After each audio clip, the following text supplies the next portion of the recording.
Movement. The bread and butter of Apex, and the largest factor in how effective your gameplay really is. What's up my dudes, it's SuitMonkey here and I'm back with the second installment of the Level Up series. And if I do my job correctly, this video will be the last Apex movement guide you'll ever need. So let's not waste any more time, let's get into it.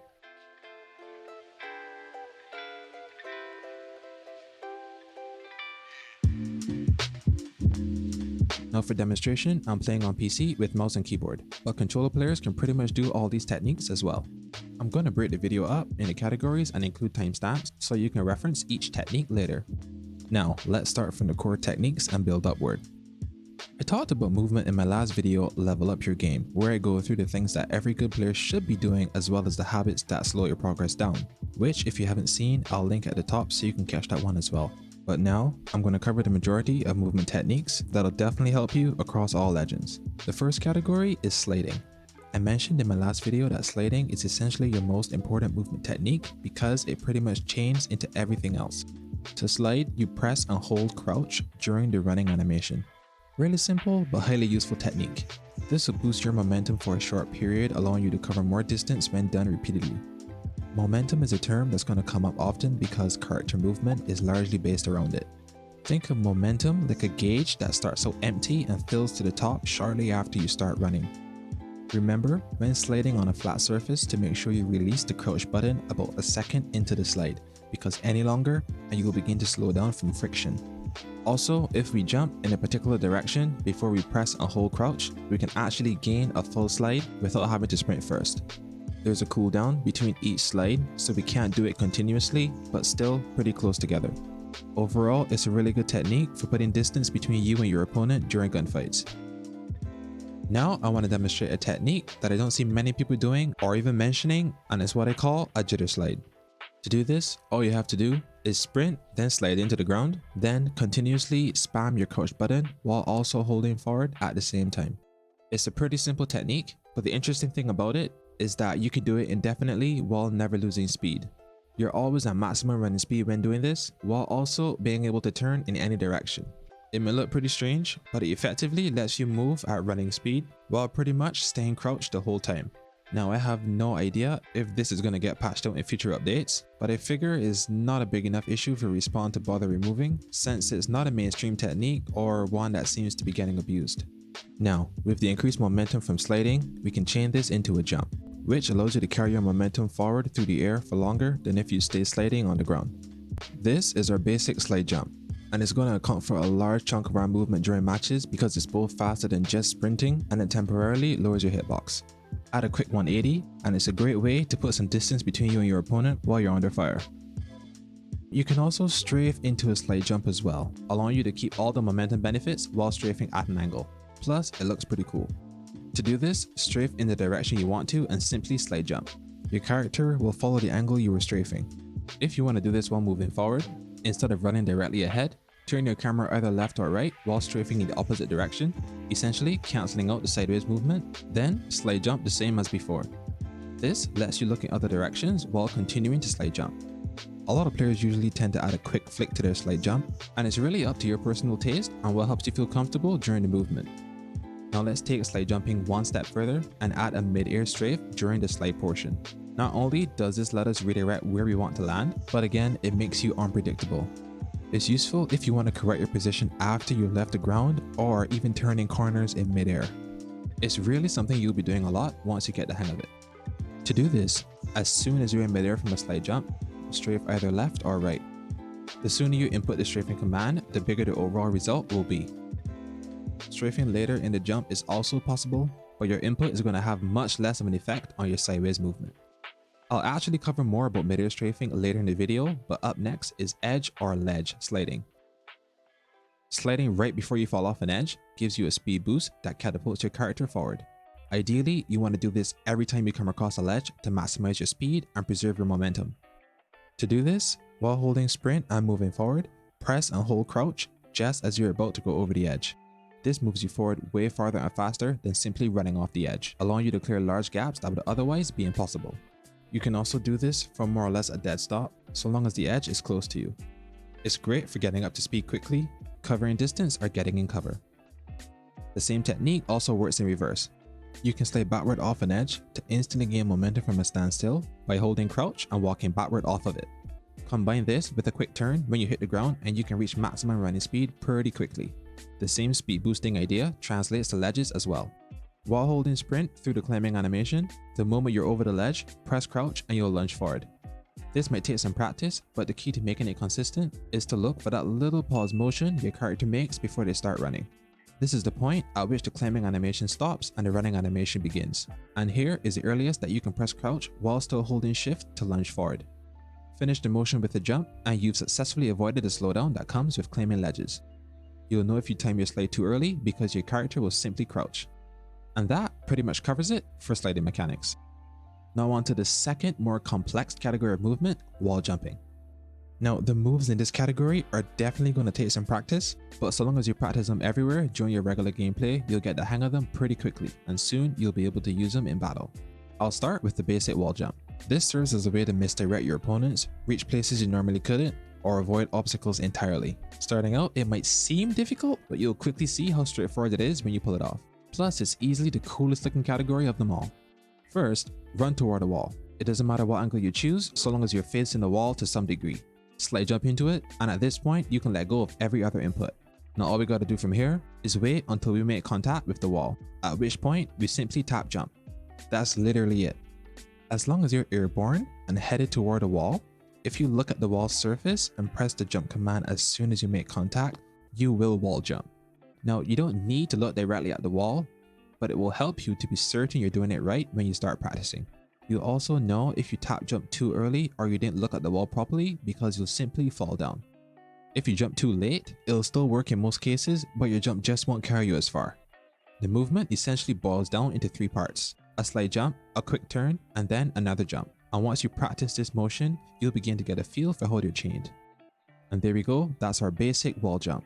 In general, it's good to remember that the angle we're thrown in after wall jumping is based on the angle we approach the wall from. Jumping toward the wall at a narrow angle translates to more momentum being carried forward, whereas jumping at a wider angle would translate to more sideways momentum. If we're off angle, we can strafe in the general direction we want to go. This lets us jump over crates when they're up against a wall, vault over certain walls entirely, and even jump over our opponent's heads. Trust me when I say it's an extremely convenient technique to know for getting around. Now let's take this one step further by using the very same technique to jump over the same wall we jumped off of. A lot of players might not even realize that this is possible to pull off, but it follows the same principle as before. First, we slide jump into the wall while looking at it, tap jump as soon as we make contact. Then, while we're airborne, stay facing where we want to go, which in this case is over the same wall, and strafe toward that direction using the momentum we've gained from the jump off. This lets us avoid the climbing animation entirely, which obviously makes us vulnerable to being shot from the back or elsewhere, and is generally useful when we're in a hurry. Once again, this might take some practice, but the more you do it, the easier it'll become. Use it off buildings, walls, vehicles, and any other object tall enough that you can find, and soon it'll become like second nature. And now for the final technique in this category, and this one sends us in the opposite direction. This is what I call a wall bounce. We can do this by simply running directly at the wall and repeating the wall jump pattern. We slide jump into it, and as soon as we make contact, we tap jump. If done correctly, this will send you directly backward. You can get really creative with what you do after you bounce off the wall. And that will pretty much cover it for wall jumping. Next, we're going to move on to two categories of movement that have definitely seen their fair share of nerfs over the last 6 seasons: bunny hopping and ziplining. But first, let me take a second to thank you guys for visiting the channel. I really do appreciate your time, and if you feel that these tips have helped you in any way, leave a like to let me know and consider subscribing to help the channel grow. Okay, now let's get back to the video. I'll start with bunny hopping because it's something I couldn't quite grasp when I started playing Apex. Every tutorial I'd seen recommended that you map your jump command to your scroll wheel, which makes the movement easier. Personally, I much prefer to use my scroll wheel to switch weapons, and I really didn't see the benefit of switching over, especially now since I have zero issues bunny hopping with spacebar. So for those of us that don't want to remap our buttons, I'm going to show you how I do it, and it's really all in your timing. To understand the bunny hop timing, stand still and press jump to get airborne. This is the first jump to get you started. The actual bunny hop starts when you hit the ground again. It should look something like this. You first jump to get started, and the moment you hit the ground again, you need to tap the jump button rhythmically to make it continue. The timing or rhythm doesn't ever change. As long as you're on a flat surface, when the bunny hop starts, your character will rise and fall at the same rate over and over again. While standing, you can move any direction while doing this, but it won't make you go very fast. You'll pretty much still be moving at walking speed. The actual bunny hop we see, where players are able to move quickly, first requires momentum. For this, we initiate the bunny hop with a running slide jump. Keep holding down crouch, and at the exact moment we hit the ground again is when we start our rhythmic pattern of tapping jump. For those of us that are musically inclined, it comes out to about 156 BPM and it should sound like this. This is how we bunny hop in a straight line. Now we can take this even further and strafe during our bunny hop. This essentially allows us to turn corners. To pull this off, start with the same slide jump, then into our rhythmic tapping, and while we're looking at where we want to go, we strafe in that direction, so either left or right. Doing this makes us move even faster because now we're introducing sideways momentum. There's a sweet spot between being completely sideways, which would otherwise slow us down, and being completely forward facing where we'd have no sideways momentum at all. This is where most of the speed lies when turning, and it's also a great technique for moving from cover to cover while under gunfire. Now I would mention that it's the best way to heal while moving, since we're able to move at full speed while being difficult to hit, but bunny hop healing got completely nerfed in recent seasons, and as a result, the moment you begin to heal, your momentum slows way down. Respawn removed it because it was an unintentional mechanic and it was actually a bug. So press F in chat to pay your respects and a quick moment of silence for bunny hop healing. And that covers it for bunny hopping. Next up are the one and only ziplines. This category is pretty straightforward for the most part. First is zipline hopping.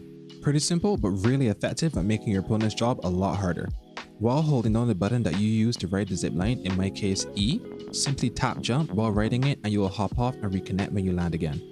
You can repeat this up to 3 times as of Season 6. Before, you could spam this indefinitely, but once again, it got balanced out of the game. So if you try this 4 times in a row, you will definitely fall on your 4th jump, so keep that in mind. A little something that some players don't know is that to swap ziplines after you're already on one, you simply have to look in the direction of the new zip while holding ride, and your character will switch automatically. Something else is that you can also use vertical ziplines to go downward instead of upward. Some ziplines don't always allow this, for example in the cage on King's Canyon, but for the most part, you should be able to go downward on most vertical ziplines. Falling is faster, but zipping downward allows you to fall in a straight line if you mess up your strafing. Something else that's really useful to keep in mind is that if you don't want to land on the floor after using a standard horizontal zipline, you simply have to tap jump right before you reach the end. This will make your character climb the post, which usually means you can zip straight onto rooftops or ledges without falling down. And speaking of jumping, we can use vertical ziplines to get both a forward speed boost or to redirect our momentum entirely. To speed boost forward, when jumping toward a zipline, tap ride, in my case E, then immediately tap jump afterward. It should feel like a quick 1-2 succession. This will catapult you off the zipline. And if we want to redirect our momentum, simply ride it, turn our camera, then jump off in the new direction. This way, you're never slowed down even if you make a complete 180. Next, zigzagging. Now keep in mind that doing this in an elevator shaft is miles easier than doing it on an open zipline, because in a shaft, you're prevented from flying too far away from the zipline each time you hop off. On open ziplines, you'll need to be fast with your 180-degree turns, which might end up making this a difficult move for controller players. We're going to use the same speed boosting idea from before, where we hop on and hop off quickly to boost forward. But now, the moment we jump off the zipline, we're going to make a quick 180-degree turn, face the zipline again, and repeat. This completes one zigzag. Now since zipline hopping got nerfed overall, we can now only chain this up to 3 times before falling off. If you're having difficulty pulling this off on an open zipline, don't stress about it at all. It's very challenging to do when you're not in an elevator shaft, and quite frankly, there is no use for it in the open, especially since the nerf. Try it in an elevator shaft, and once you've got the quick release technique mastered, it'll be extremely easy to do. No one ever expects this kind of movement in regular gameplay, but keep in mind you can only chain this up to 3 times before you fall off, so use it wisely. Another similar but less flashy technique while ziplining involves rapidly swinging your direction from left to right while traveling upward. This is something you can do all the way up the zipline and will definitely make you harder to hit. It's much easier for most players to pull this off, but if your sensitivity is high enough on controller, you could do it as well. Now, the last zipline technique is a simple one that combines the quick release technique with a jump beforehand. Doing this on a regular zipline lets us jump higher than normal, and it's great for climbing a zipline post to reach an area above. It's a good little trick to know. And with that, advanced zipline movement is covered, and we can move on to our next topic, air strafing. Air strafing is the last and easiest technique in the video, but before that, I want to mention a climbing mechanic that's highly useful for scaling buildings. When climbing, if you hold your forward key, in my case W, and stay facing the wall you're trying to climb, you will stick to the wall like glue no matter what direction you crawl. This is going to last a short while, but it gives you enough time to climb around most ledges. It'll save you a lot of time when trying to reach higher floors and avoid overhangs. Something else is that you can break your falls by kicking a nearby object before you hit the ground. This lets you avoid the slowdown from hitting the ground from falling. Now for air strafing, I'm going to use OCTANE'S jump pads for demonstration. Now the key to mid-air strafing is to look where you want to go in a smooth turning motion combined with your strafing input. For example, holding left while in midair and slowly turning your camera to the left will effectively make your character strafe left and vice versa for right. You could also hold the forward key in addition to a sideways input, which will make you go farther forward, but at the same time will take away a great deal of your sideways momentum. Keeping your strafing inputs to one key at a time will give you the greatest effect and directional change, so you're no longer stuck in a predictable arc that your enemies can easily shoot. And by the way, while we're on the topic of jump pads, if you want to jump completely vertical with no horizontal input, all you gotta do is punch it. This will send you straight upward. From here, you can choose if you want to move slightly in midair with a directional input, but otherwise the jump pad essentially becomes a trampoline. Something else to note is that both walking and running into a jump pad pretty much launches you the same distance forward. The same goes for sliding into it as well. It doesn't seem to matter what your initial speed is when stepping onto the jump pad. However, if we jump right after we're launched off the jump pad, we can go much higher and farther. Keep this in mind if you need to make really big jumps or to give you more hang time for bigger air strafes. And with that, my dudes, we've covered the large majority of advanced movement techniques in Apex. The key takeaway here is to get creative with your movement and have fun. Seeing the game as a parkour landscape helps you to navigate better and pull off some crazy moves. I really enjoy making these videos to help everyone, so subscribe if you want to see all the upcoming tips and gameplay videos when they release. Get through, my dudes, SuitMonkey out, and see you guys in the next one.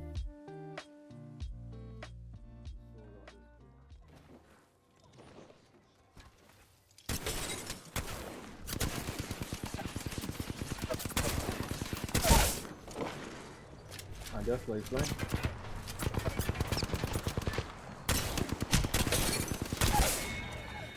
Yeah. No rainbow thingy. Oh my god. Nice though.